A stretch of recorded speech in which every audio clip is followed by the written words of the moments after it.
High, যেহেতু Sunday ছিল তো সকাল সকাল স্নান টান করে এদেরকে ড্রয়িং করিয়ে আমি রেডি সেডি হয়ে সোজা চলে গেছিলাম বিয়ে বাড়িতে। আমাদের না একটা বড় গ্রুপ আছে জানো তো, আমরা প্রতি বছর নবমীর দিনকে আমরা সবাই মিলে বেরোই, তো সেই গ্রুপেরই একটা দাদার বিয়ে ছিল। তো আমরা সেখানেই চলে গেছিলাম, এটা গায়ে হলুদের সময়কার। তো সবাই মিলে বসে গল্প করতে করতে একটু খাওয়া দাওয়া হচ্ছিল।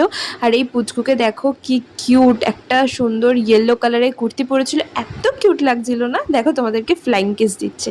তারপরে আমরা আবার নিচে চলে গেছিলাম, ওদিকে বৃদ্ধির কাজ হচ্ছে আর আমরা একটুখানি বসে গল্প করে নিচ্ছি। অনেক বড় গ্যাং, বাট সবাই আসতে পারেনি তাই সবাইকে খুব মিস করছিলাম। আর দুপুরবেলা চলে গেছিলাম ভাত, ভেজ, ডাল, আলু ভাজা আর রুই মাছের ঝোল। খুব সুন্দর ছিল খাওয়া দাওয়াটা গরমের মধ্যে। এক খাওয়া দাওয়া কমপ্লিট করে নিচে বসে একটুখানি গল্প করে নিয়েছিলাম, তারপর বাড়ি যাওয়ার পালা, কারণ আবার রাত্রে একটু রেডি সেডি হয়ে আসতে হবে। তো চলো আজকের মতো বাই, দেখা হবে নেক্সট পার্টে।